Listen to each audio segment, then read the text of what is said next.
Hey guys, how's it going? It's Alicia again with another video. I promised you guys last time that I would do a video regarding obstacles and how to kind of overcome them, so I just figured I would do that. And also I noticed the other day that I have about 30 subscribers, which I know isn't a lot to some people. To me, that's awesome. I don't do this because I want to be popular or because I want to make money or any of that stuff. I literally am just doing it for my own self-healing, and also to help other people who are in this situation, who think that they don't have someone to talk to, and that there's other people who haven't been through this experience and through this stress and turmoil of alcoholism and overcoming addiction and recovery. So now for me, it's almost 2.5 years, which is awesome, of sobriety, of just not drinking at all. Everything is going really well. I quit my first job to do personal training, and I'm now focusing completely on that. I've also had more time to focus on some of my other little pet projects like modeling. I do adult entertainment bondage modeling, fully clothed, and I actually found out that I really like it. I really enjoy it. It's fun, and it kind of like lets me be myself, try something different. And then also to get back into my makeup artistry, which I started when I was 17 and just kind of put on the back burner along with everything else. So it's been really great being able to kind of reset and regroup myself over the past couple of years and really, to put it no other way, get my shit together.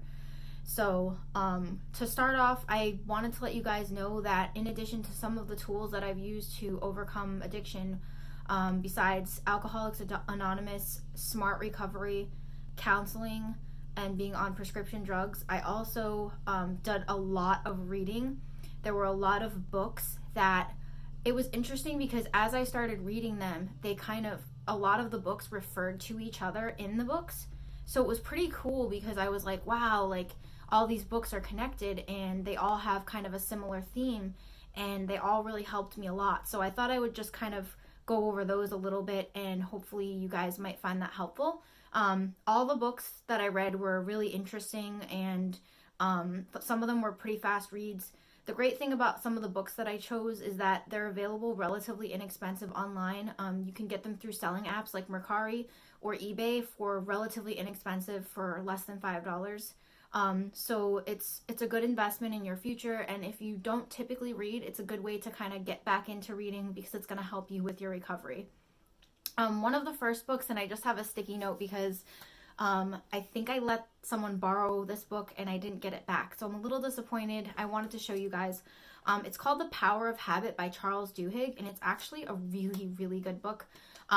It's really cool because it helps you kind of figure out what is setting off this habit of drinking or using your drug of choice. So basically what it is, it's cue, habit, reward. So something is cueing you to do the behavior, then you're doing the behavior, which is the habit, and then the reward is whatever you get from it. So for example, my cue would be like stress, but it would be being alone. So my cue was being alone, so I was bored, I didn't know how to be alone because I had always been with someone or had someone physically close to me, so my coping mechanism was drinking alcohol. So my habit would be to go to the store to drink alcohol, and then the reward would be to forget. The reward would be to forget, to not feel pain, to not be present and have to deal with those painful emotions of being alone or anger or sadness or whatever it was that I was feeling at the time that I wanted to cover up with alcohol.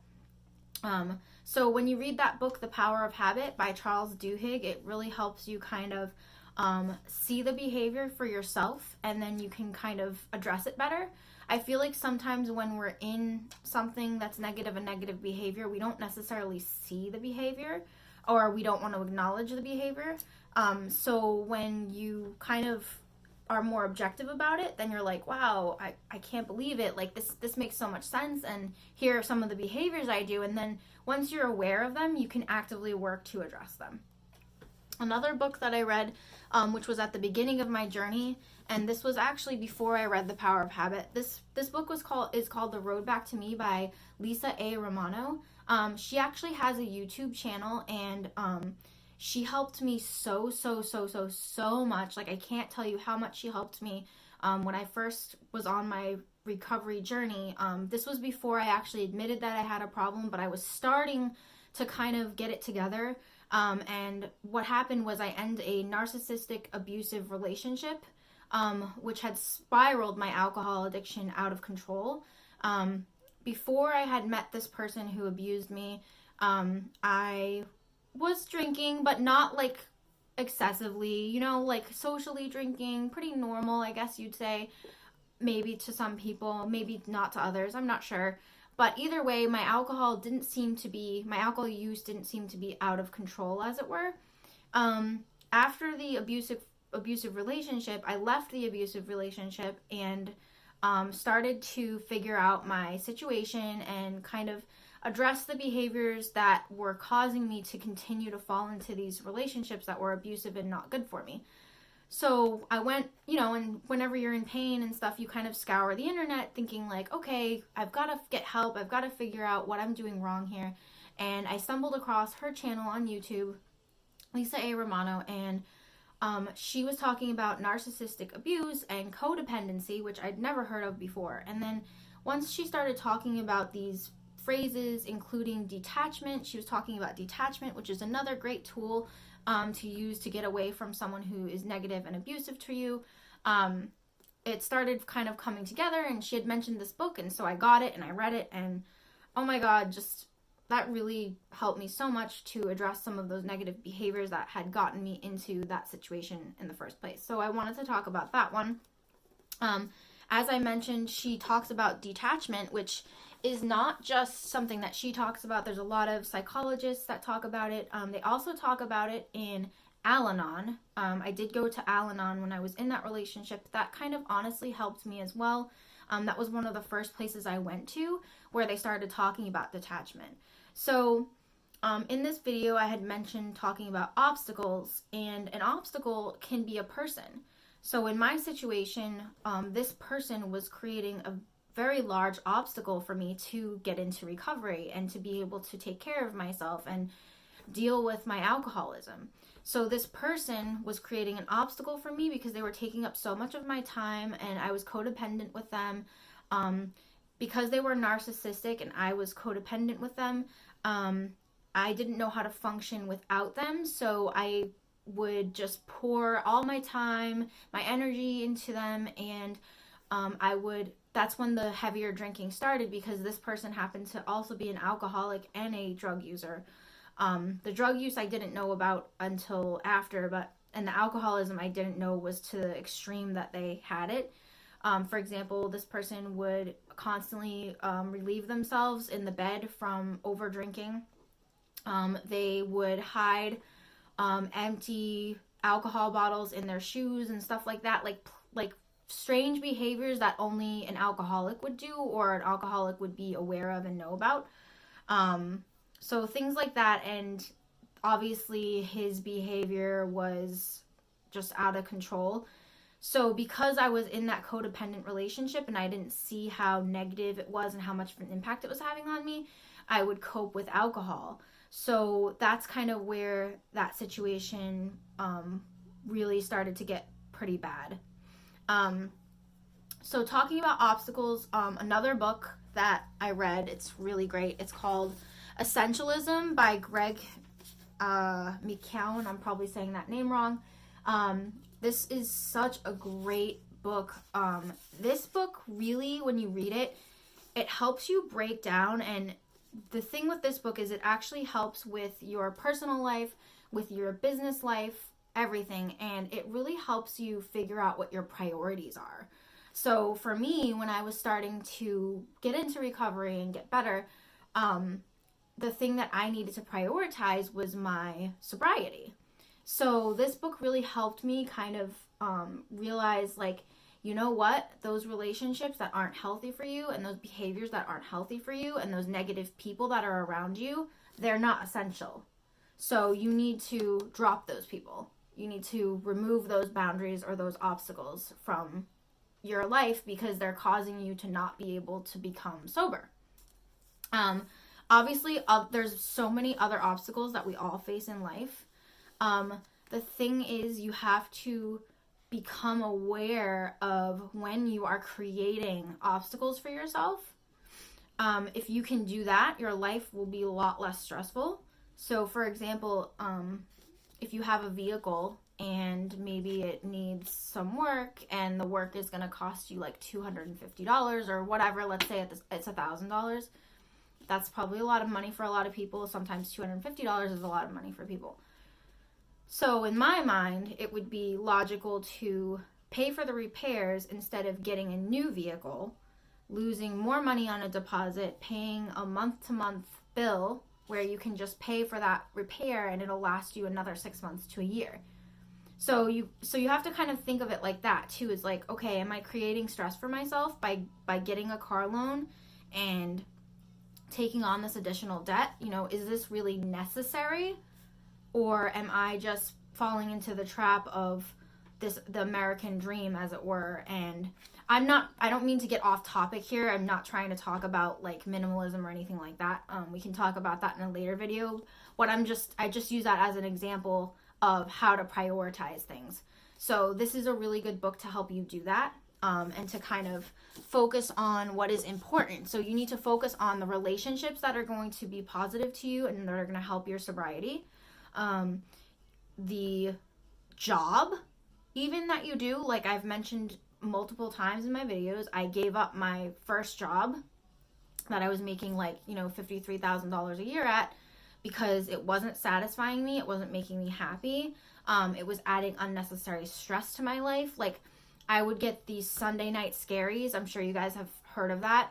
The night before you're supposed to go into work and you're like, riddled with anxiety. I would wake up with panic attacks because I wasn't feeling fulfilled or satisfied. And so what I did is, in addition to prioritizing my sobriety, I prioritized my education because I wanted to be a trainer and I can't be a trainer without a certification. So, I went to school and I had to pay out of pocket for my education, which at the time was very difficult for me because my education cost me at least 50% of my income every month because that's just how the program worked. Excuse me. So what ended up happening was, like, that was, stressful, obviously, going to school and working full time. And, but that was my priority because I wanted to get out of that career.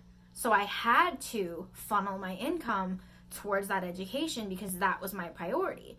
And like I've said to you, my life is so much better now that I'm able to do what I love every day and feel satisfied as a human and feel like I'm doing work that feeds my well-being and my happiness and my soul, instead of, going to a job and sitting at a desk all day and pulling my fucking hair out because I have to deal with clients and whatever, which I have to deal with now, but it's different. But anyways, again, not to get off topic, but the whole thing is, make your priorities. So, for example, if you are in a negative relationship and you aren't happy, what's the priority? The priority is going to be, okay, I'm going to need to find another place to live because if I break up with this person, I don't want to have to deal with that, situation more. Like, once I'm done and I've detached and I'm moving on, I'm not going to stick around to continue paying rent so that I can,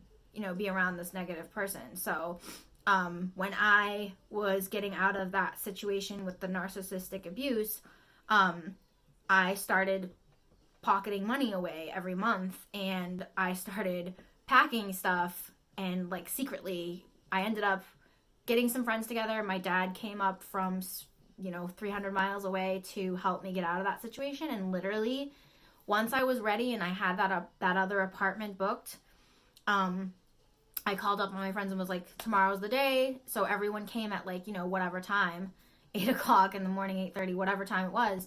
And we all just started packing up my stuff and getting it out of there. And he had no idea what was going on. He woke up, he was sleeping.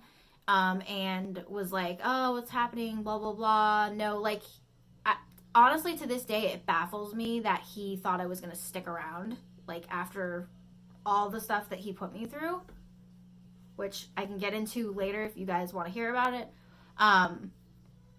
So anyway, so I set myself up for success, right? And eliminated that obstacle and got myself out of that situation. I prepared, I planned, and I did it.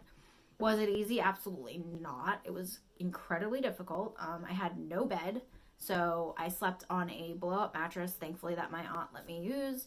And like finding an apartment, I have 3 cats, so finding an apartment with 3 cats was not easy. But anyway, so I did it, and it was, you know, one of the best things I've ever done, and I removed that obstacle from my life. And I do feel that as a person too, when you remove boundaries and obstacles, you do grow 100%. You grow, you become stronger.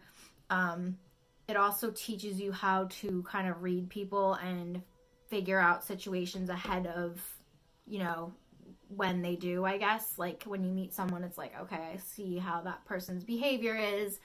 Like, this is how I'm going to kind of temper my behavior. The whole thing is, I'm sure you guys have heard this, you cannot control another person. You can't control their emotions. You can't control their reaction, but you can control yourself.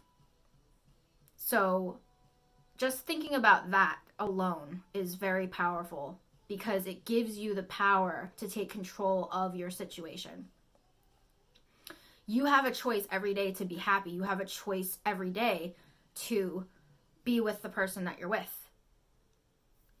You have a choice every day to hang out with the friends that you hang out with. It is your time. It is your life. It is your choice how you want to spend your time. You don't owe anyone anything, period, end. You don't owe your family anything.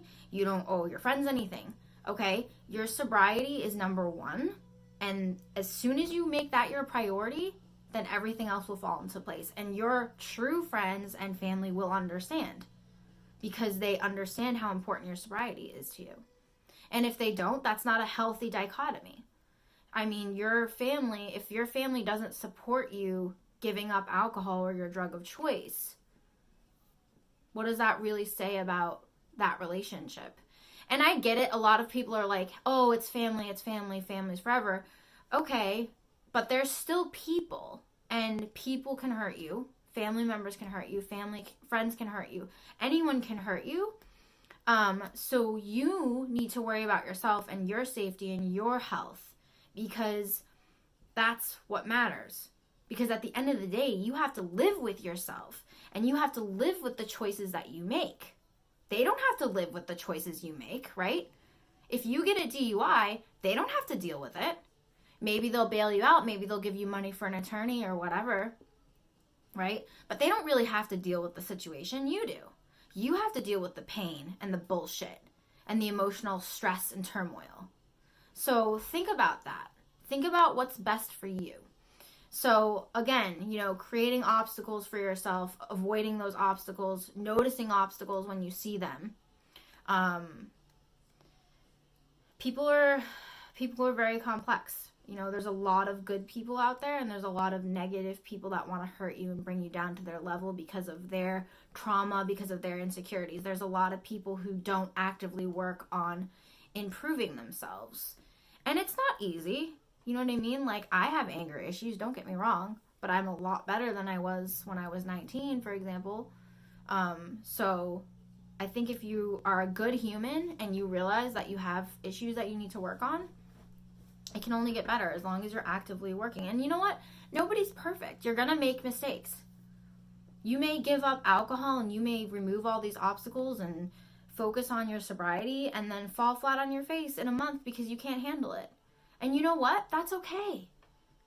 You realize what you did, you acknowledge what happened, and you go, okay, this is the cue, right? This is what set me off, whether it was a boyfriend yelling at you, whatever, or anybody, bad relationship, something negative that happened to you. It could be anything at all.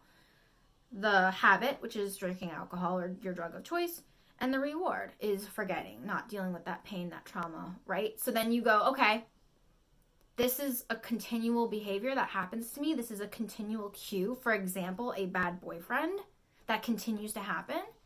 And then you go, okay, you know what? My sobriety is very important to me, so I'm going to remove that obstacle. Period, end. I mean, I know I'm making it sound so simple because it is. It is simple. Like, it's complex, but it's simple. It's complex in a sense of you have to work through your issues and you have to deal with it, and it sucks. But it's simple in a sense of, here's an obstacle, here's how we remove it. So just address it and realize that it's there and don't ignore it, because a lot of people ignore it. And as you know, denialism is one of the worst things for alcoholism. Our society is one of the worst things for alcoholism because people don't want to acknowledge that it exists. They don't see it as a mental illness, and it is. It is. Addiction is a mental illness. I don't care what anybody says. Because people go, oh, well, you can choose. You can choose to drink. Okay, maybe at the beginning. Maybe at the beginning I could. But if you took a map of my brain over 2.5 years ago and you compared it right now to my brain scan right now, and you can tell me that they're the same brain, no. Nope. Physically changes it. It's proven with science. So someone who is under the influence, who is addicted, is not in a good frame of mind to make choices, to be healthy, etc., etc. And no one is choosing to be addicted. I can tell you that right now. No one wakes up and they go, you know what? I think I'm going to fuck up my life and just get a DUI. Like, no one does that. Like, literally nobody. I can tell you right now. Are there situations where that person could have done better and they could have seen obstacles and avoided them and chosen the better path? Yeah, absolutely. But if you don't have the tools to succeed and you're around negative people who don't support you and love you and give you the tools you need, and you don't go to meetings because you don't know about them or you're scared or whatever, then how is it going to get better for you? So hopefully some of the stuff I've said helps. I really do hope it does. The last book that I have here, it's kind of random. It's not random. It's a really good book. It's called Deep Survival. Deep Survival by Lawrence Gonzalez. Who Lives, Who Dies, and Why.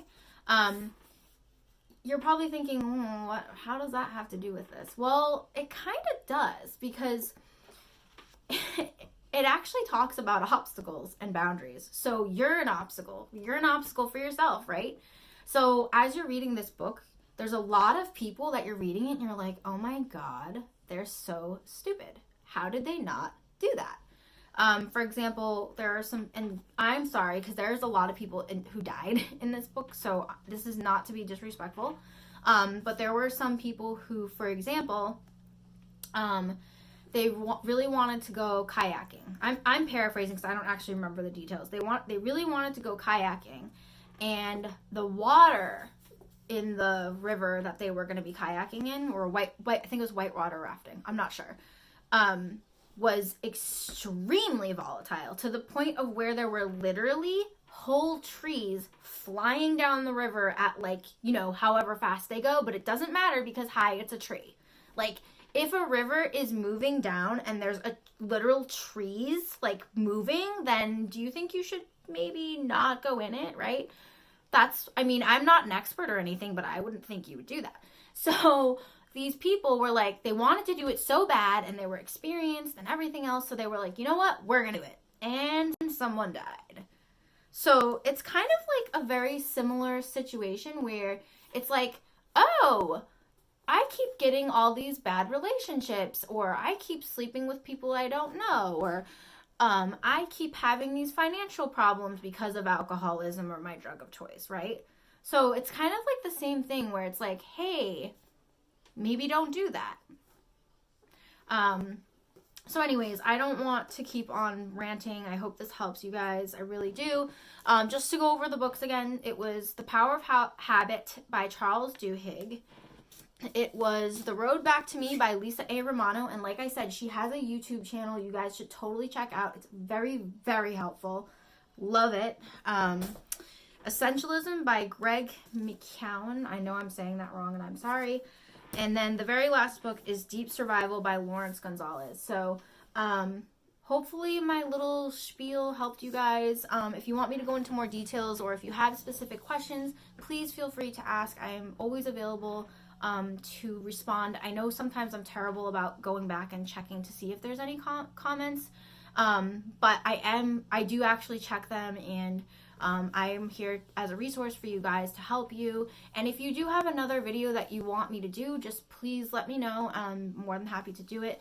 And thank you guys. Thanks for my 30 subscribers that I have. And I hope you guys have a wonderful day. And I hope that you had a good Thanksgiving. All right. Thank you.